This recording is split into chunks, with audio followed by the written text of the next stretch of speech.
I feel like my hair, other people had ownership or thought they had ownership to that. Which is when I decided to change my handle into my name. Well, that's what I was going to ask you. Like, at what point did you take the ownership back? When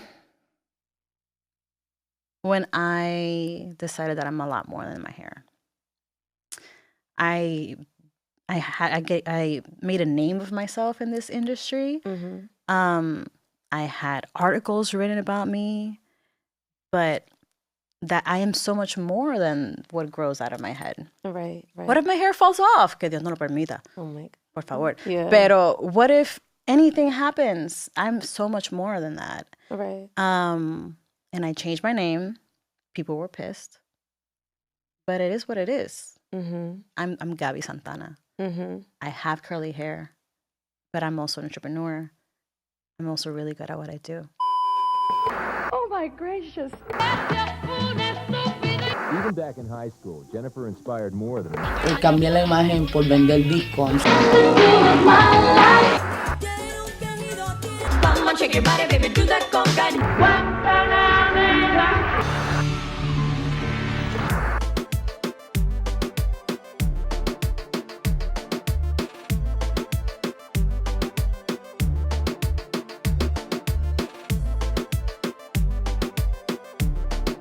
Gaby Santana. Hola. So I was just telling you offline, like, my listeners have been requesting you. That is so sweet. Like, that is so they have sweet. sent me your page. Like, she's in New York. I'm like, oh my God, I'm going to reach out to her. Honestly, the following family that I would say that I have in New York, they ride so hard. They're amazing. Like, they popped up at my pop-up, which we'll talk about later, I guess. Like, I ride for these women. That is so sweet. Yeah. How long have you been in this industry? Around 7 years. 7 years. Yes. It started very randomly. It was never planned. And I just grew this amazing group community that has been through a transition with me. And it's been amazing. It's been very beautiful. I love that for you. Yeah, me too. I love that for you. I'm so happy we have you on the show.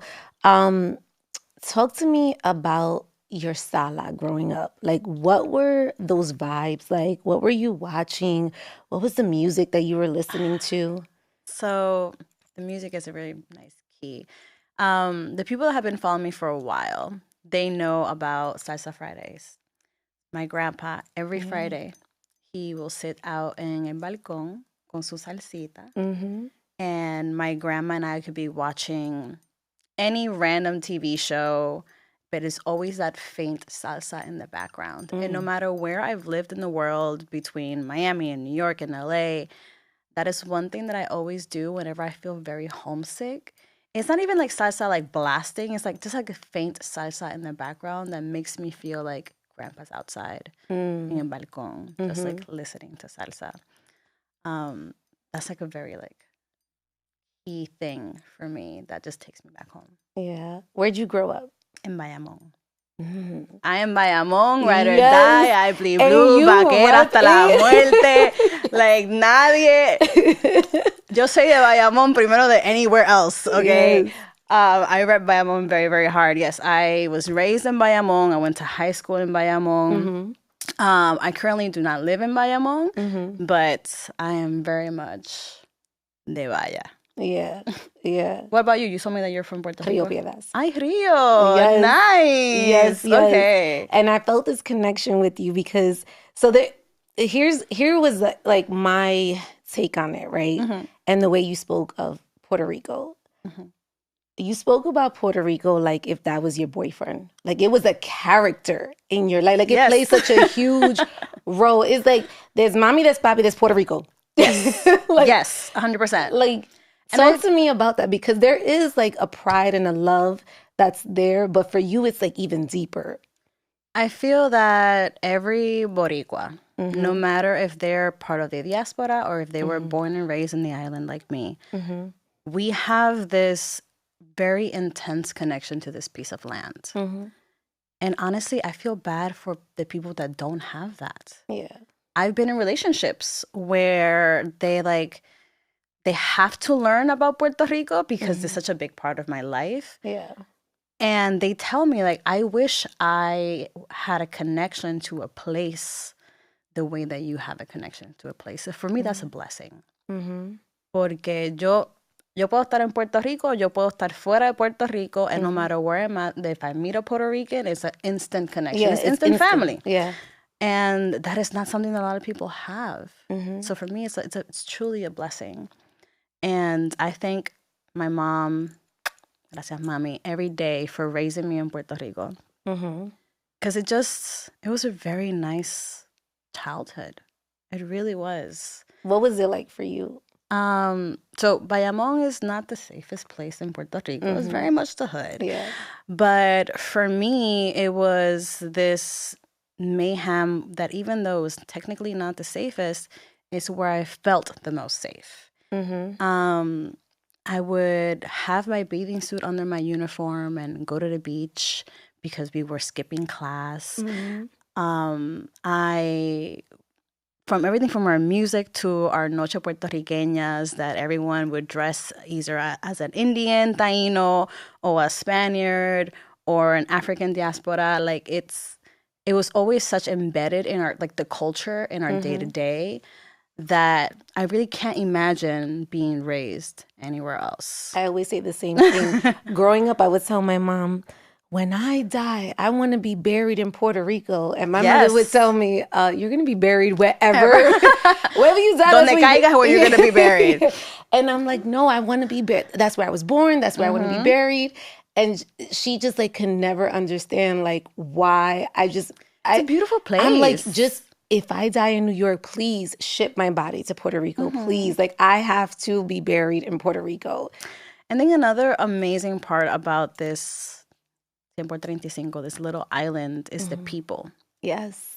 And I can give 100 different explanations, but I think the one that could resonate to a lot of Puerto Ricans is Hurricane Maria. Yes. It was a moment where no one had support other than the people around you.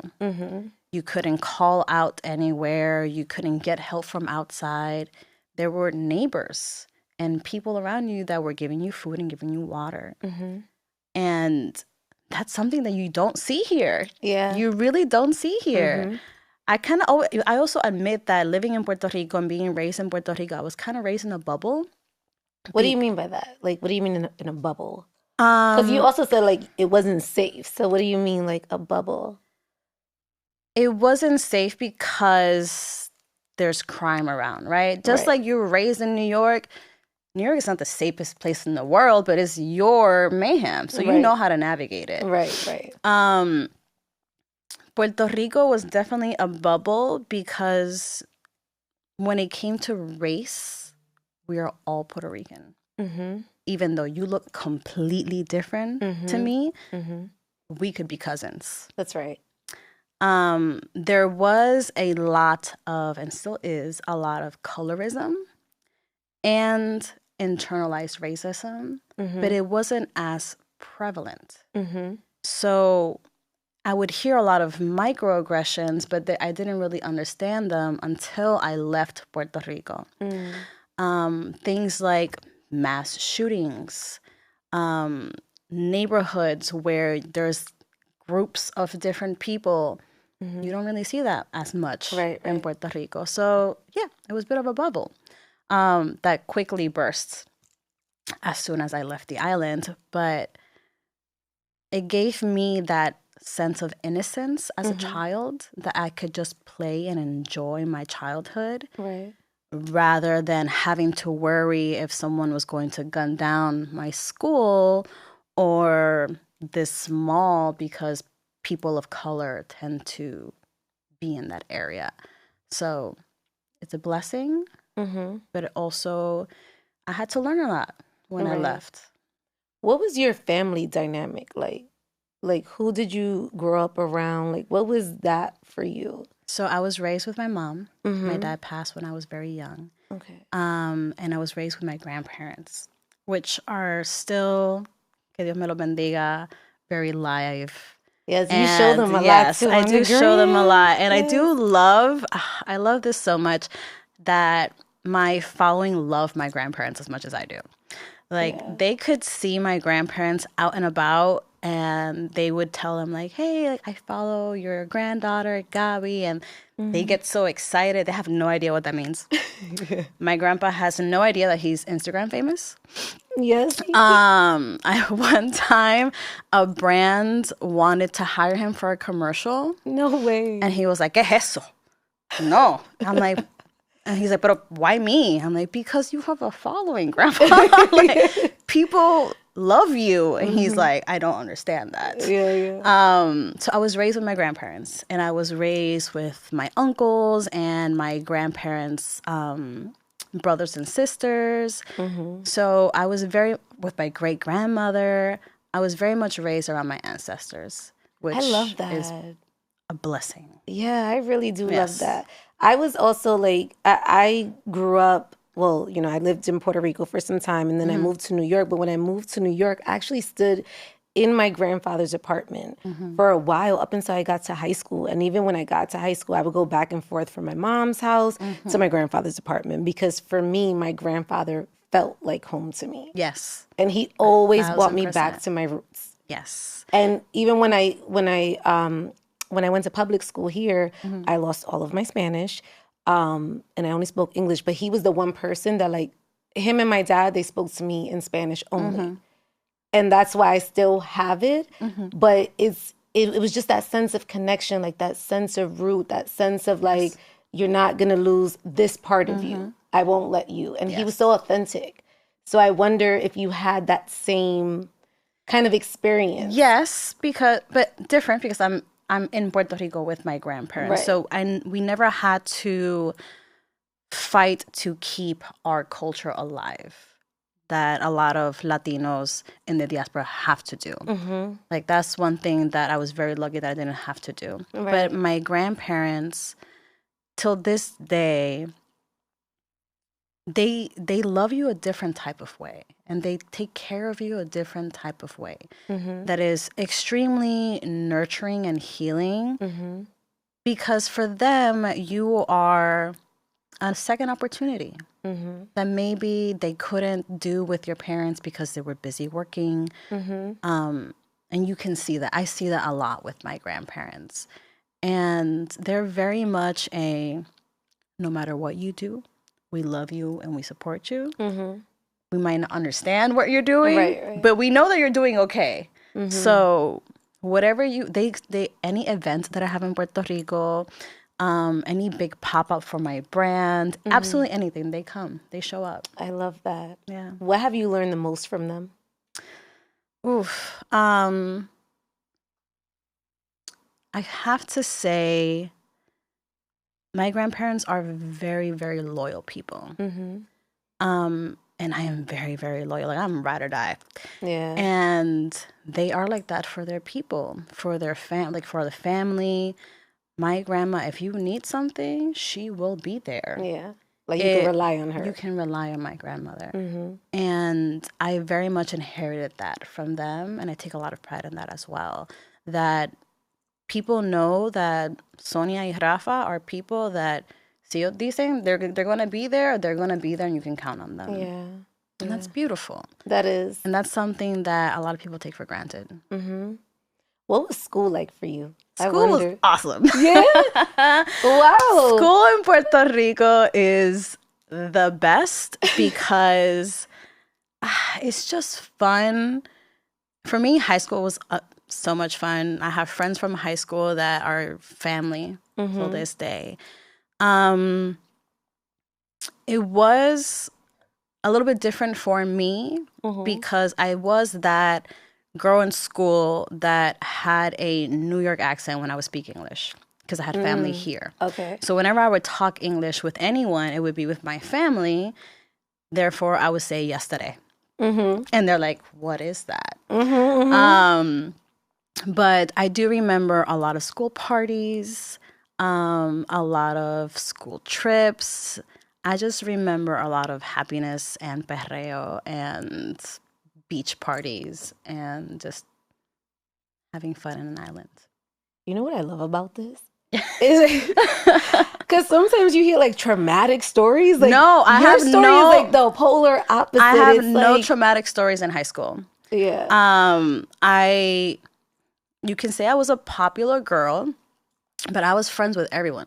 I would dance. I was a classical ballet dancer. So for me, Love that. it was school, practice. Like that was it. I really didn't have much time to get into trouble if I wanted to. Right. But it was all very positive experiences. Yeah, I would get into fights and stuff like that, but It was nothing that.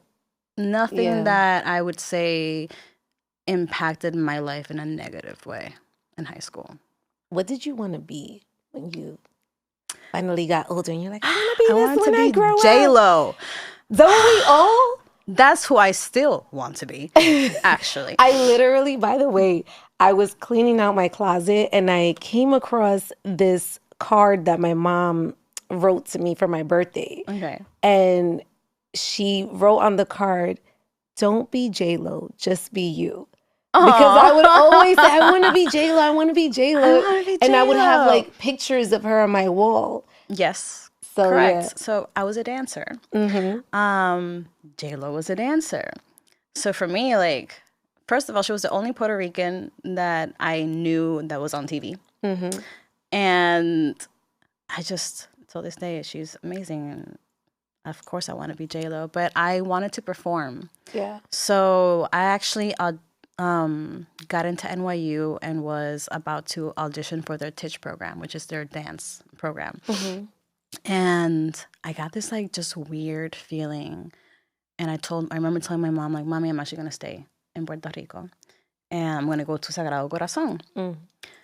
And she was like, are you sure? Like, I can move back, you know, I can move to New York. It's not a problem. And I'm like, no, I'm going to stay here. And then a couple of months after, she got sick. So that was like the angels from above, my dad telling me like, no, actually don't leave. You have to stay home. You have to take care of your mom. Yeah. But I always wanted to dance. I wanted to be on Broadway. Like that was the dream. I wanted to be a prima ballerina. And it wasn't until I had an audition for this prestigious ballet group in Puerto Rico. And they told me I had the best audition, but I didn't have the body type for a ballerina. AKA I was too curvy. And if you see pictures of me in high school, you'll know I was not curvy. I was so skinny, but I had a butt. Come on. But how did you take that? Because I would be. I was devastated. Yeah, I was devastated. I said all the FUs. Yeah. I was pissed. So I took that, and it kind of took me away from classical ballet, and I started doing contemporary, other type of dances, and I danced in Sagrado's dance team, and like my love for it kind of started changing.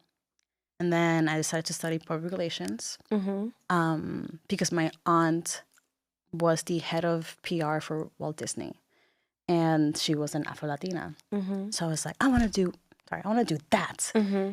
And I started studying PR, graduated from Sagrado. And then I moved from Puerto Rico to Miami to work in a PR firm. Quickly later realized it wasn't for me.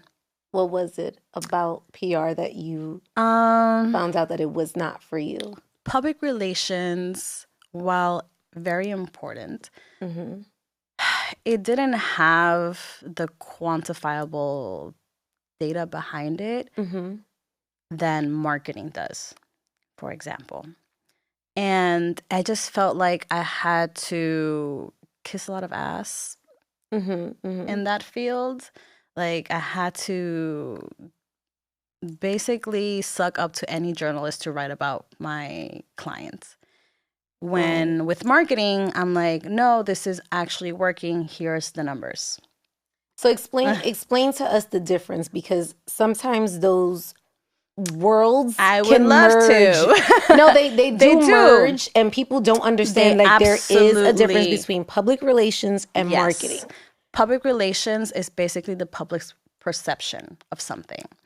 And that is influenced by media, that is influenced by influencers, that is influenced by anything, but there isn't an actual number behind it.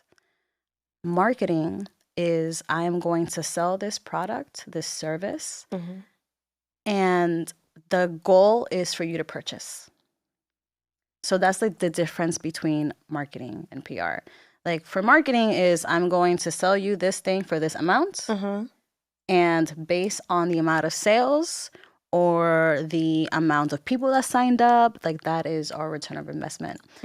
And it's a lot easier to sell. And it also was a lot more fun for me. So I moved from PR into marketing, and I moved to New York with no job. And I was just like, I'm going to do it. And I did it. Wait, no, hold on. New York is a very tough market. Yeah.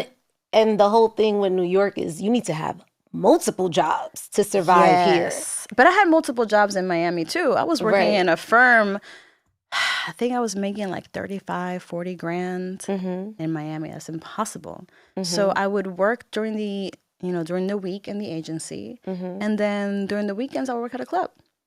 Where did I get all that energy? I have no idea. Girl. Where it is now. I would love to find it. When you find it, let me know. I'll let you know. So hustling and always working, that's always been a thing for me. You know, after my mother passed, when I was in college, I had 3 jobs. Plus full-time school, plus a boyfriend, which we all know that's a part-time job, if not a full-time job. I was used to that. I love this. So moving to New York and getting in that hustle grind mode was not a shift for me at all. But was it a shift in the sense of, because you're saying it's not a shift, but there is a difference when you Intensity. have been raised in Puerto Rico Yes. and then you come to New York. Yes. Because I feel like every time I go back to Puerto Rico, it's like I could breathe. Like I feel like the air is different. I feel happy. Look, girl, I got pneumonia my first winter here. My tropical butt was like, what is this? Yeah, what is this? The cold and snow is not for me. I'm a tropical flower. I need 70 and above. 70 is cold for me. Right now I am freezing. Yeah. It's time for me to go back home. It was a shift because I've never been around so many cultures. In Puerto Rico, you either Puerto Rican, you Dominican. We do have a big Asian community, but other than that, it's very much Boriodomi or Boridomi. So coming here, that I live right next to an Indian community. I work close to a Jewish community. I'm interacting with all these, people from different communities, especially because it's New York. But also, I never really interacted with white people. So this was a culture shock for me. Right. Because even in Miami, it was all Latinos. My agency was 98% Latino. We had 2 Caucasian employees. So it was a big shift culturally for me. Hustle and grind mode, not so much, because I was already used to that. I wonder how they viewed you. Oh, I was the token Latina. I was the token Black Latina, which was perfect for them because I worked in agencies. So in every pitch deck for a new client, they would put me in it because I check a lot of boxes. Right. I am Black, I am Latina, I am a woman. I just had to add the queer there and they get, that's it. Yeah. So they very much used my image for their benefit within their agencies to make sure, or at least to give the illusion that they were inclusive. I had to defend my language a lot. I would hear a lot of, wait, you're from Puerto Rico? What's the language that you guys speak? And I'd be like, oh, it's Spanish. And they'd be, oh, what's the Latino language you would speak? I'm like, Spanish. And they're like, but your English is so good. Oh, I hate that one. Your English is so good. My favorite response is, well, being colonized for 100 years can kind of do that for you. They were very surprised, very, very surprised that, one, I was as good as I was in what I did coming from an island, that I could handle as much. Like, it was just a surprise for them that I wasn't what they thought was a stereotypical Latina. So you feel like you spend most of your time defending 1,000%. the fact that you were Latina, and you Yes. are, that you are Latina, that Yes. you had to constantly say, no, make room for us. No, we're the ones. No, like, 1,000%. Were you ever angry? Yes. But Because we're not. I would be filled with. Yes, but we're not allowed to really express our anger, especially in corporate settings. I had to tone down my sexuality a lot, if not all. I had to, even how I speak would have to change. I had to become this corporate persona to, one, not intimidate them, to make them feel comfortable, even though it made me feel uncomfortable. There was a point later on in my career where I was in a position that I didn't have to, or I could push back a little bit. Right. And I did. But at the beginning of my career, I very much had to assimilate, which was infuriating. Yeah. And I was going to ask, like, at what point do you just say F you and I'm just going to be who I am? Yes. And do you remember that moment where you just kind of like fully embraced yourself and you're like, I'm not going to hold back. I'm just going to be who I am? Where I was in a position where they needed me, or I felt that they needed me more than I needed them. After I climbed that corporate ladder, I was like, okay, I don't need to do this anymore. Yeah. You need me. I can get a job somewhere else. That's right. I don't need to do this anymore. And there were times where people would still ask these questions, be surprised, and I would just give them these straight up answers. They would be taken back by it, but it is what it is. So you ever feel like you were in a position to educate them on the culture? Yes. Because I feel like that's such a teachable moment during those times where it's like, no, let me school you real quick. Yes. So I would have to say around the topic of Afro-Latinidad, because I did have a couple of coworkers that whenever they would hear the term Afro-Latina, or they would see me and be like, you don't look Puerto Rican. What does that mean? I would get that a lot. You don't look Puerto Rican. I don't even know what that means. And that doesn't mean anything, because I'm like, I don't even know. It's from a redhead to the most mulatto to blonde and blue eyes and in between. Yeah. That is what Puerto Rican looks like. I had to educate them on what our lineage is. You know, you have Spaniard that invaded Puerto Rico, where we had Taino Indians, and Spaniards brought slaves. So I'm a mix of all these three. Racially, I am very much Black. Culturally, I am very much Puerto Rican. That's not the same thing. Right. So when they would be like, you don't look Puerto Rican, I would have to explain that. I don't have to explain that. I shouldn't have to explain that. That's right.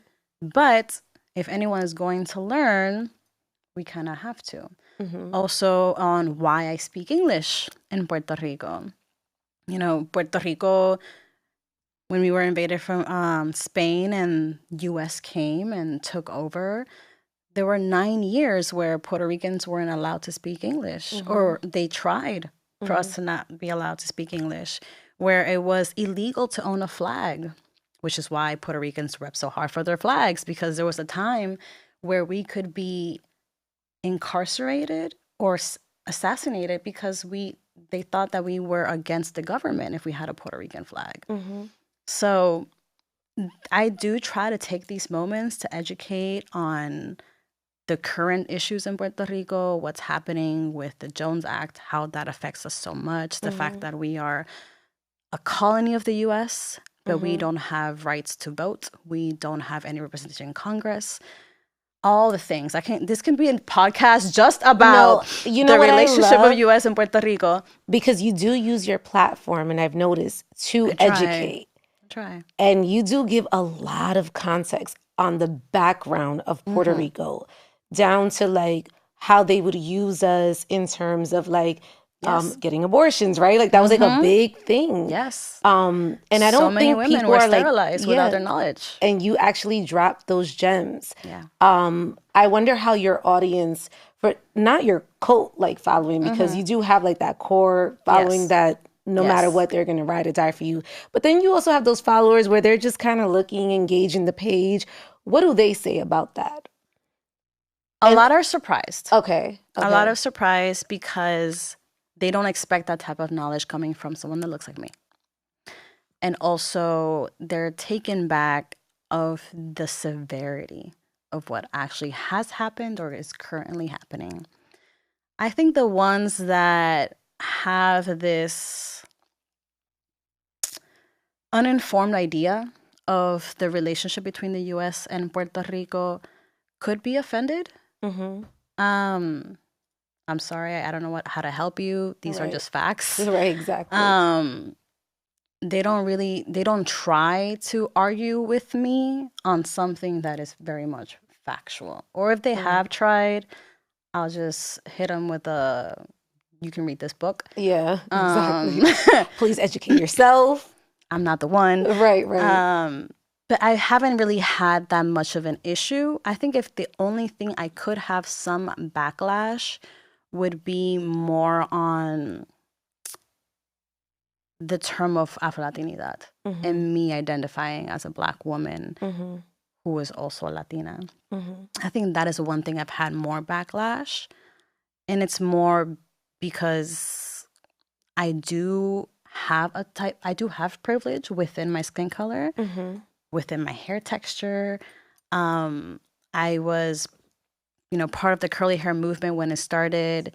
Yeah. And I very much was the curliest hair you would see on any platform. Anything tighter than me was not seen anywhere. Any fours were non-seen.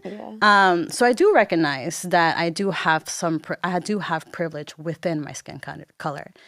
And that is something that I did have to defend, educate, be patient, ignore. It was more on that side. I think it's hard too for like the older generation. And I'll say that because I recently had this conversation with a family member. And the question that I asked, and mind you, one of my family members, she is Puerto Rican, but she's dark. Right. And I'm like my dad is like dark. He's Dominican. My mom is like, people would think I'm adopted because both of my parents are dark. But I remember asking her, like, do you consider yourself to be Afro-Latina? And she said, I don't know what that means. And I think, and correct me if I'm wrong, but a few people from the older generation are not privy to being Afro-Latina, one. Also, the term Latinx. Yes. They're like, what does that mean? What does that mean? So if you could school us, yes, please. And I kind of want to defend your family a little bit. Okay. I have had those conversations before on family members that are 4 shades darker than me that don't identify as Black, and it is not their fault. They were very much ingrained to believe that Black is bad. To try to hold on to that percentage of, the lighter the better in their lineage, to hold on to it as much as possible. They were not taught to think that their skin is beautiful. They were not taught to think that their nose, their lips, their hair is beautiful. they were taught to think that the lighter you are, the straighter your hair, the lighter your eyes, the more beautiful you are. And we were very much raised, still to this day, our media is very much that. So that's why when people would be like, you don't look Puerto Rican, it's because all the Miss Puerto Ricos, all the Puerto Rican actresses, they were all very light skinned. Right. So when they say like, oh, I'm not black, it's not as offensive as some people should do take it. They don't know. They weren't raised that way. Right. So in moments like this, where I have had conversations with family members, and they're like, no, I'm not black. I'm like, you are Puerto Rican. Yes. Eso no te lo quita nadie. Esa mancha plata no se va para ningún lado. That mancha is there. Yeah. But your skin, the color of your skin, you are black. That doesn't mean that you are African American. But that's another thing. They associate black as just African American. Right. Your culture is Latino. But your race is different. And then when it comes to Latinx, their old school ways is very black and white. Yeah. Today is very much every shade of gray. So when we say Latinx and we're letting them know that we're just opening the space to people that identify as other, they don't understand that because they weren't raised that way. That wasn't an option for them. Right. So again, it wasn't their fault. And I think this is where when you're raised with your grandparents, this kind of, you learn this. Yeah. We have to be patient with our elders. Yeah. It doesn't mean that we have to agree with them. It doesn't mean that we're just going to let them think whatever they think. It's still our duty to educate them. But we do have to be patient that they've lived their entire lives. My grandparents are in their 80s. I can't expect something that was ingrained in them for 80 years to be switched just because the times are different. Right. So Right. it's our job. Poquito a poco. Yeah. I think the other thing too, and I get frustrated with it. Is frustrated the right word that I want to use? Annoyed. I'm going to say annoyed. One of the things that I was always self-conscious in was my hair. I would never wear my hair curly. Ever, ever, ever. Actually, if anything, my mom raised me to believe that pushing my hair back was more acceptable for job interviews. Yes. And that having curly hair was like this untamed thing where it was like, I don't do that. You know what I'm saying? So I have moments, right? Like right now my hair is curly, but I do have a friend who would tell me, and I had to correct her because I was like, please stop telling me that. It's so annoying that she would say that to me. But she would tell me, your hair is giving like Puerto Rican tia. Like it's giving tia vibes. And I would get so like, what are you talking about? Yeah. For someone to say your hair looks Puerto Rican is nuts to me. Like I don't even know what that means. It means that we have soft curly hair, basically. I get you. I was raised straightening my hair. I was raised being told to not go into the sun because I'll get darker. And again, the people that were telling me this, in their mind, they were just trying to help me. Right. In their mind, they were just saying, it's going to be easier for you if you are lighter. It's going to be easier for you if your hair is straight. They're not wrong. It's true. Right. Talking about jobs, my first job in corporate America was with a Fortune 1 company. Like it's the biggest entertainment company in the world. Their guidelines for what's appropriate when representing the company, if you had curly hair, your hair had to be back how it is now. I couldn't have my hair curly and loose. Right. Because that wasn't deemed as professional. Like that was a thing written on paper. That's insane. And then in that moment, I was in college. I was just happy of working with this company. I didn't think that that was uncalled for. Right. It wasn't until I think it was like 25 that I decided to transition and use my hair natural. But that was a process for me. But even before that, did you question the company? Like, did you? No, I never questioned them. You never questioned. It made total sense to me. Like, of course, curly hair isn't appropriate. Like, this is how I was raised. Yeah, but then at some point, you embraced it. Yes. So what was that shift? Honestly, the reason why I transitioned had nothing to do with society or even myself. It was because I missed my mom. So my mom, my alarm clock growing up was my mom's blow dryer in the morning. Yeah. Like that is how to wake up in the morning. My mom would blow dry her hair every single day. My mom had curly hair, very similar to yours. And she would always keep it pretty short as well. And it wasn't until one day she was like, I'm not going to straighten my hair anymore. I'm going to use a curly. The bigger, the curlier, the better. And I remember being like, you sure? Are you sure about that? Because at that time, especially in Puerto Rico, pin straight hair, black and long was the thing. And I was like, Mom, what are you doing? And she would tell me, Gabby, just leave your hair curly.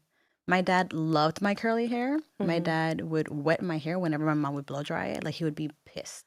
Like, no me le toques el afrito a mi nena. He's like, don't, like, leave her fro alone. Yeah. And she was like, you should put your hair curly. Like, your dad loved your hair curly. Your hair curly is beautiful. But for me, it was not beautiful. Yeah. Also because I didn't know how to manage it. Right. My mom didn't know how to manage it because no one taught her how to manage her curly hair. She didn't even know her hair was this curly until she stopped. I didn't know my hair was this curly either. Right. Because my entire life, we've been straightening it. Right. So you didn't even know its full potential. I didn't even know what it looked like. Right. So I was in Miami and I was like, I just really miss my mom.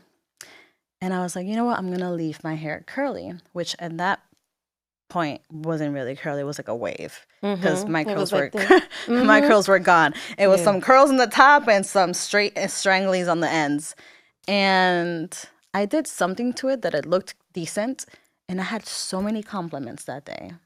So everyone that passed by me complimented my hair.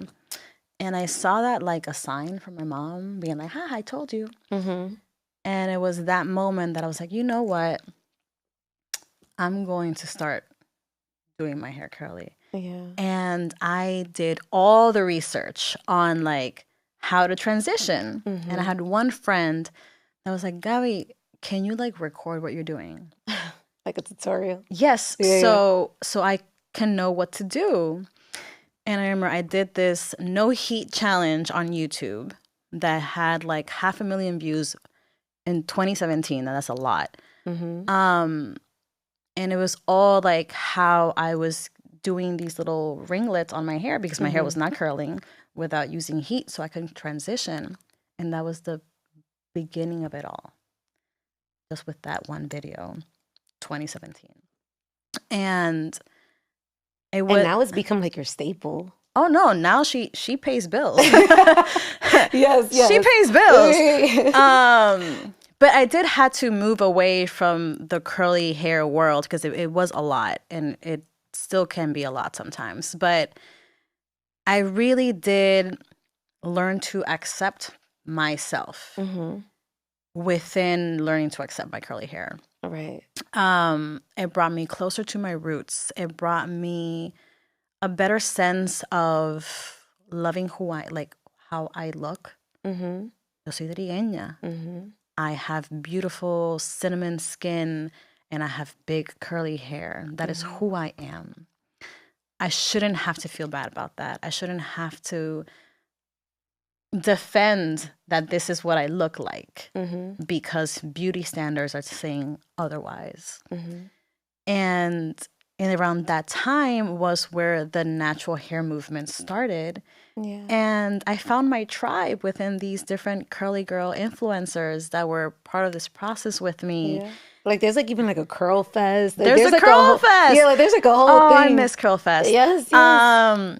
There's like a Yes, whole there's thing. a whole thing. And it was in this community that I started talking more about Afro-Latinidad, that I started talking more about, you know, one, yes, how to take care of your hair, but also feel pride in your hair.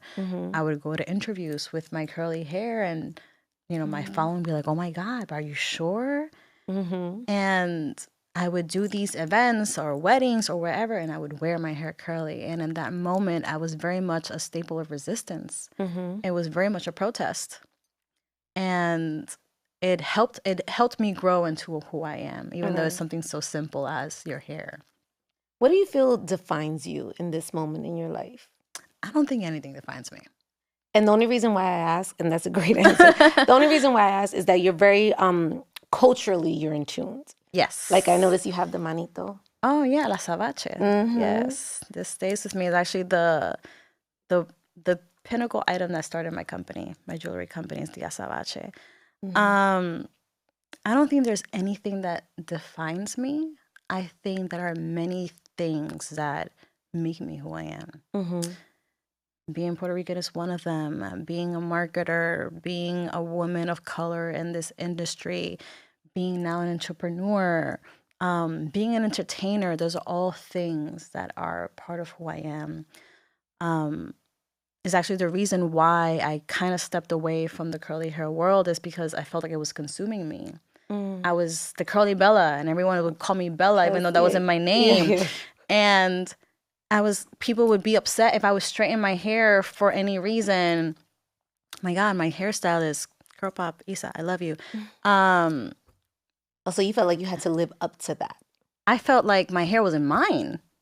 I felt like I didn't belong to me. Right. My hairstylist received death threats. No way. Because we did a video acting like she shaved my head. Oh my God. Come on now. Like, why would you do that to Bella? Like, are you crazy? That was too much. Yeah. That was too much. And I feel like me, my hair, other people had ownership or thought they had ownership to that. Which is when I decided to change my handle into my name. Well, that's what I was going to ask you. Like, at what point did you take the ownership back? When I decided that I'm a lot more than my hair. I made a name of myself in this industry. I had articles written about me, but that I am so much more than what grows out of my head. Right. What if my hair falls off? Que Dios no lo permita. Oh my. Por favor. Yeah. Pero what if anything happens? I'm so much more than that. Right. And I changed my name. People were pissed. But it is what it is. I'm Gabby Santana. I have curly hair, but I'm also an entrepreneur. I'm also really good at what I do. Yeah. Talk to me about that transition from like being an entrepreneur, and like how did you step into that role? That was a very, very difficult decision.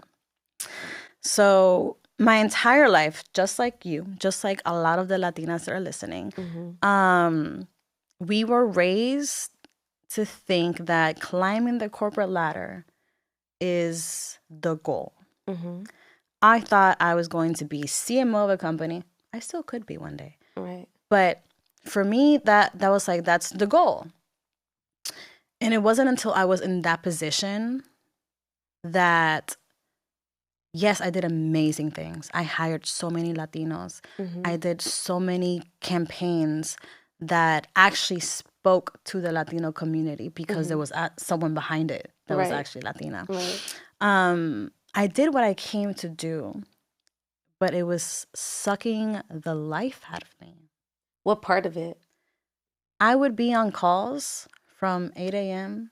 to 7 p.m. Being an entrepreneur, you work harder. Yes, 100%. Than if you had a 9 to 5. I never had, like, my corporate job was not 9 to 5. Okay. It was very much all day, every day. It was very much weekends. Mm-hmm. And I was working so hard for something that wasn't mine. And I knew that I could be replaced. They don't care about me. No. In corporate No, America, they don't care about any of you. Mm-hmm. You can be replaced. So when I would wake up every morning with stomach cramps, when I would finish a call and I would start crying and my grandpa would ask me, Mija, ¿qué te pasa? And I'll be like, Papi, I am starving and I have to pee and I can't because I have a call in 2 minutes. Yeah. That's not life. Yeah. That's not life. So choosing to leave corporate America and start something of my own was so scary. Yeah. Yeah. Honestly, the only reason why I did it was because of my community, my social community. Because they were so, like, they were giving me the, hey, where did you get that? The, hey, you should do this. That when I announced that I was going to launch Santana and Co., the support was so, I launched Santana and Co., and I got back my investment in 38 hours. So I heard that you actually said that. Yes. And I was like, oh my God. But I never thought it was going to be like that. It was... Like, that's incredible. First that's of all, incredible. May I ask, how much did you start with? Like, what was the investment at that time? $20,000, $30,000. And it wasn't at all at once. I very much was like little by little putting in money. And we, in the first, not even 48 hours, I got all my investment back. And that, I know, coming from the corporate world, I know that is unrealistic for many people. Yes. And that I heard that and I was like, I need to know more. Like, what? I can give you all my tactics. But that was the moment that I was like, oh, these people really do, support me. And they really want to see this. They've been waiting for this. So Santana and Co., we sell azabaches. It's actually the first item that came up in my shop is an azabache because I never saw a place where you can buy an authentic azabache that wasn't plastic online. And that was the item that's okay, if I'm going to sell something, I'm going to sell an azabache. Also, culturally, spiritually, it's part of my, who I am. It made sense, yeah. And from there, we just built this brand. And by we, I include my community. Because that, I think, was the strongest tactic for Santana and Co. is that when we launched our social media way before we launched, like, the actual brand. So our audience was part of picking the logo, which is my dad's signature. Yes. They were part... And the name. I want to get into the name as well. Yes. So Santana and Co. actually means Santana and community. People think it's company, but it's community. Because we are a brand that was built by the community. Whenever I needed to have a little feedback on, like, what type of jewelry should we bring? Should I bring in piercings? Everything is gold plated. Should I have things that are not gold plated, even though it's a cheaper material? Right. Maybe I'll sell it at a lower cost. They're like, no, don't do that. They were very involved. I love that. And so many aspects of bringing this company together. And I believe that's why we got the reaction that we did. Also, like, the videos, right? Like, in this company, you really get to see how you used your marketing background, which I love. Thank you. So down to, like, your social videos and involving your community and saying, okay, like, help me choose this. Like, I very much want you guys to be a part of it. Yes. But then even down to, like, other people trying to emulate the brand, right? And and pretend that they were your brand and trying to get money from the community. So pissed. at that. Like, how does that Oh even? my goodness. How do you even find out? Like, what? So it was actually like the audience, like Yes. your consumers that were Our telling you? customers were DMing and emailing us like, hey, we're getting this email saying that it's from Santana and Co.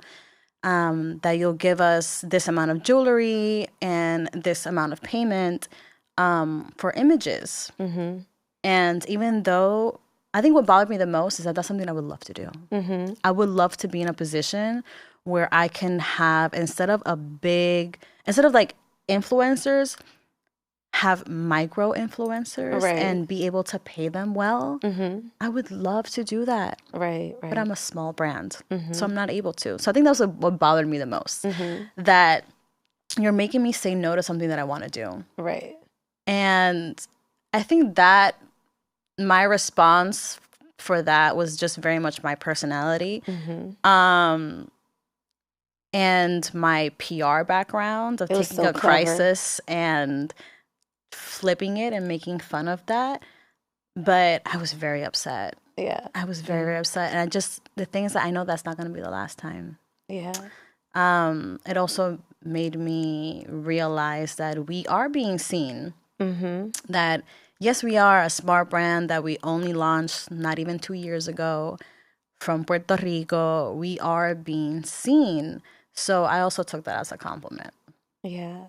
I love the brand just because I feel like it represents who we are. Yes. And that's what I love. We are bold. Yes. We are extra. Yes. We are strong. So the slogan for Santana and Co. is as strong as your roots, as bold as you. And for me, that was very, very important because when I'm talking about our muse, who we are selling to, these are people that are hustlers. These are people that they wake up and they're going. These are people that don't take no for an answer. That's right. These are people that work really hard for what they want. And I wanted to make sure that I had jewelry that can withstand that level of fire. That still kept you connected to who you are. Yeah. And I think I've accomplished Yeah, that. you have. No, you've accomplished that. What would you say is like the most challenging part of your business? I think the most challenging part is not necessarily this part of the business, but it's more the mix of my background with this. Ooh, What does that mean? I'm used to very big budgets. I'm used to, oh, we're doing a holiday campaign. Oh, cool. I have 2.4 million for this. Or, oh, I have a photo shoot. I have 20 grand for this photo shoot. Yo estoy bien mal acostumbrada with that. Like I am used to having that amount of money to play with for these campaigns. I'm 100% self-funded. So whatever we do is what I have in the bank account and what I can scrap together. So I had to use my network. I had to use my resources. And as a proud Latina, you know that could be very difficult for us to do, to ask for help. Why are we like this? I don't know.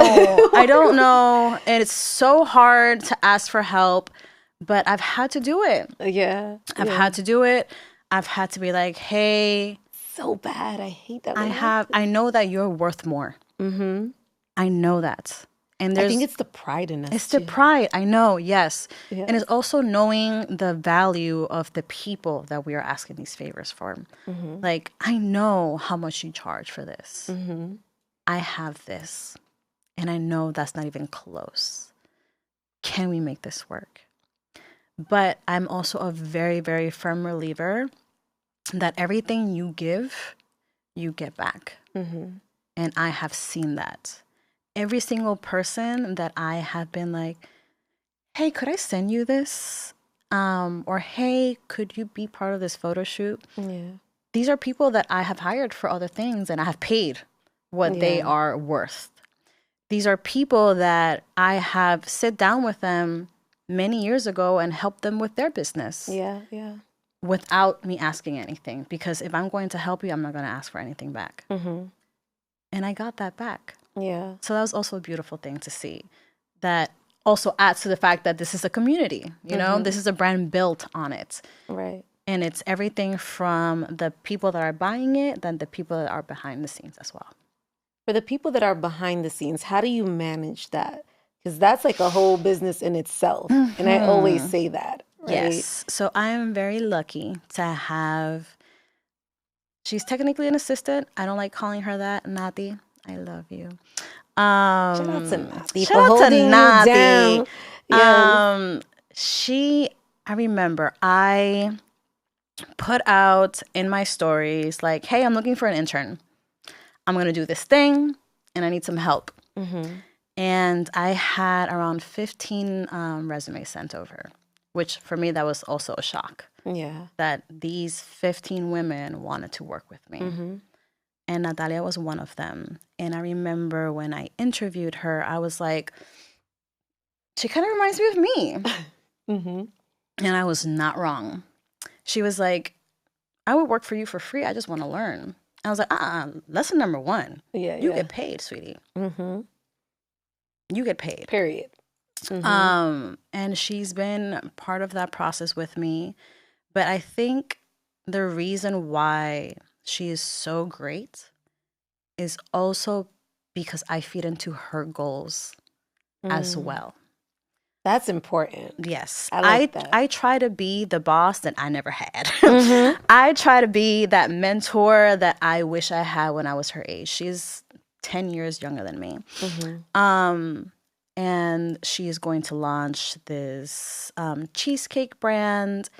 And I'm always like, okay, this is something that you're going to use for your business. Yeah. You know, you're not very proficient in this and you're going to need that. So let's work on this. Right. And I feel like that's why she loves working with me. That's why she always goes above and beyond. That's why I can rely on her, because she knows that I feed into her dreams as well. And she knows that this brand, like, is ours. Yeah.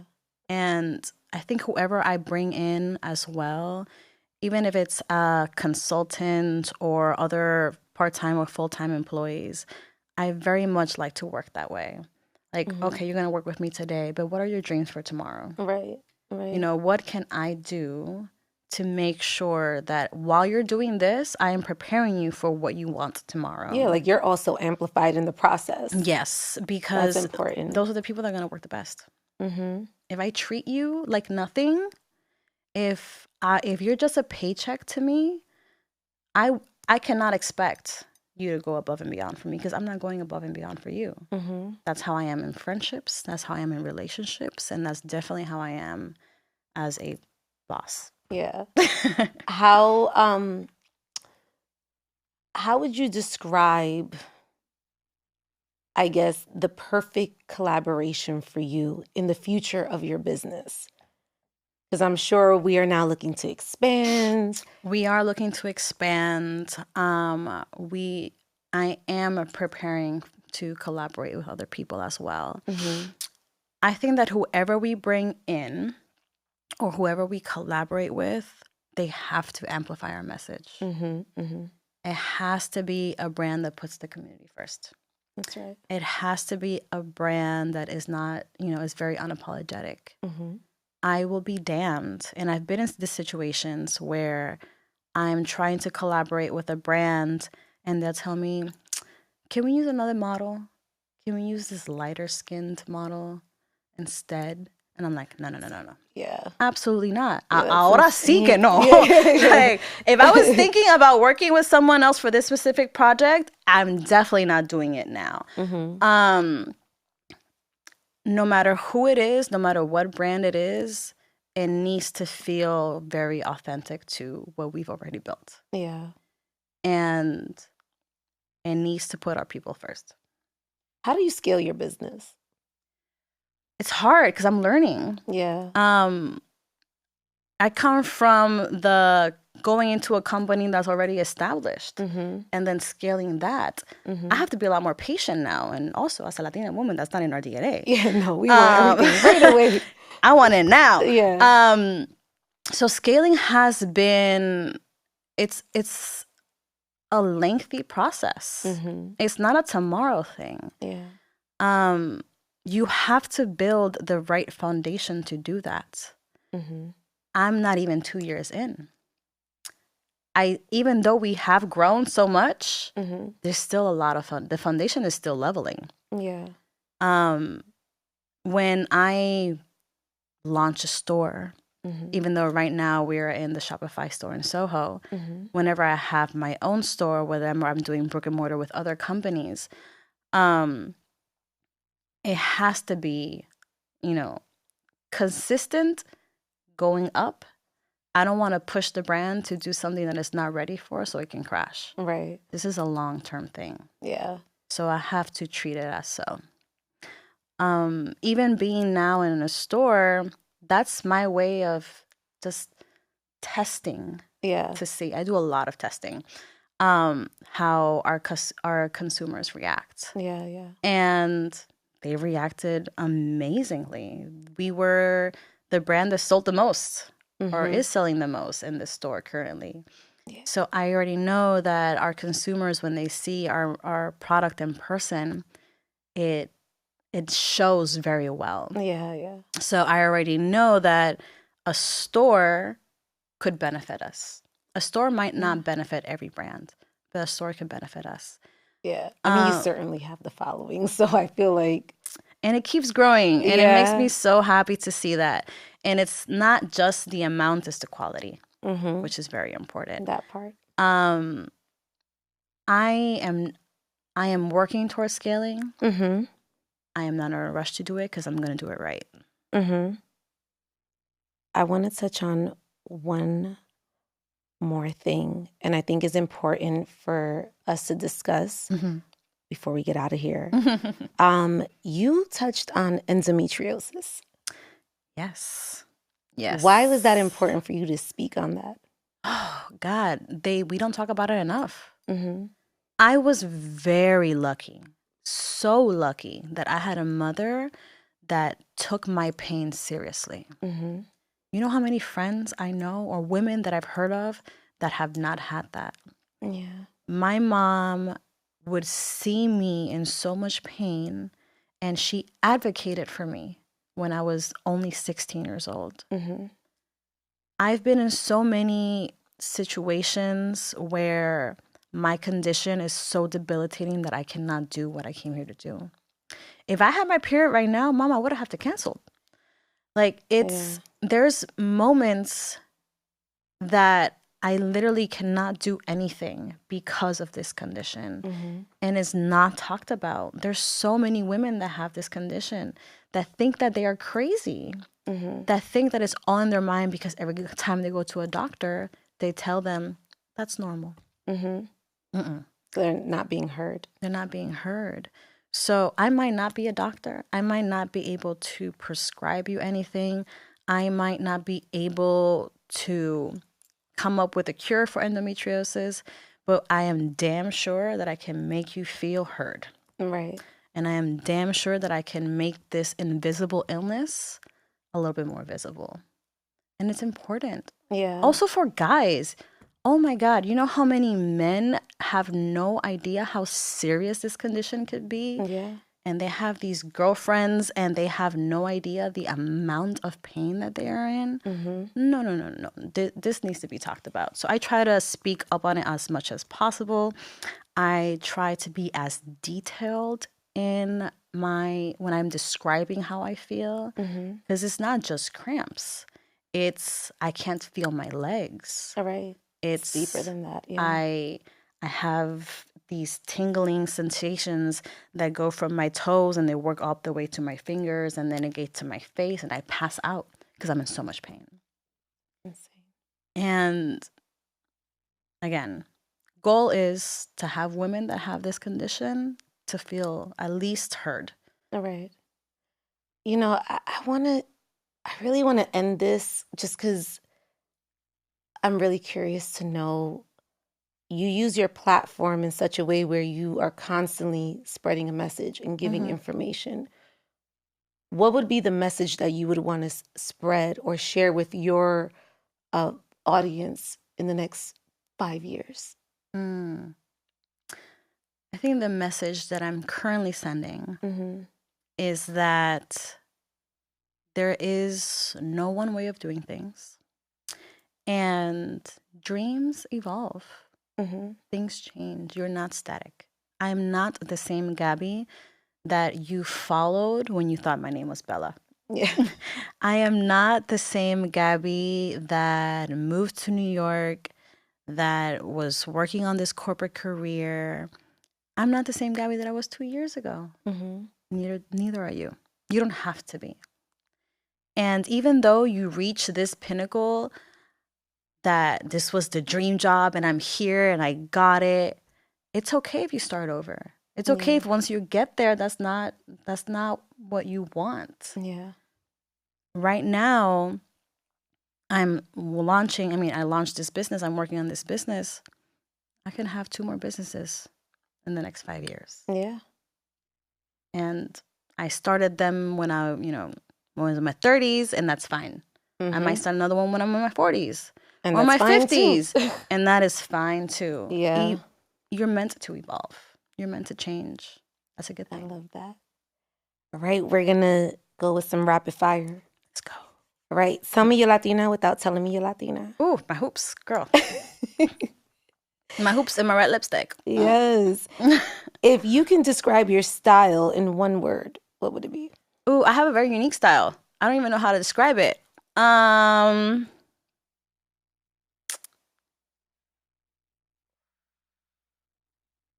would say like a sexy, cool, urban, You gave me like 5 words, girl. hyphenated. Sexy, cool. Hyphenated. What does it mean to you to be Latina? Oh, it means to have a family no matter where you're at. What is this chapter of your life called?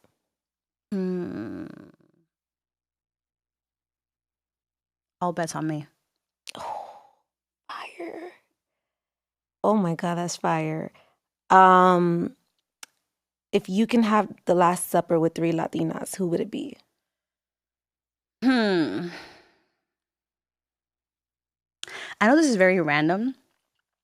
But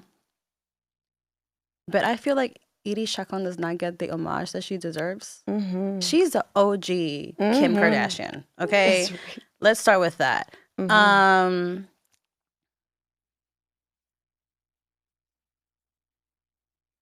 I would say my mom and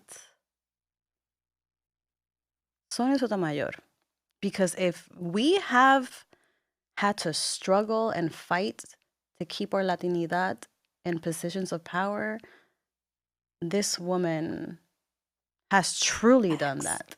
Facts. That's good. No, very random, Yeah. but it If kind of you makes could- sense in my head. No, it was good. If you could tell Puerto Rico one thing before you pass, what would you say? Puerto Rico libre. Love it. And last but not least, finish this sentence. Growing up Latina is A blessing. perfect. It is. Gabby Santana, thank you so Ay, much for coming on the show. I'm gracias. so glad that we caught you while you were here in New Me York. too. Me too. I know. I'm leaving in a couple of days, I so I'm very know. happy we did this. I will be there in December. Please Girl, let me I'm going know. to shoot you a text like, I'm here. Yes.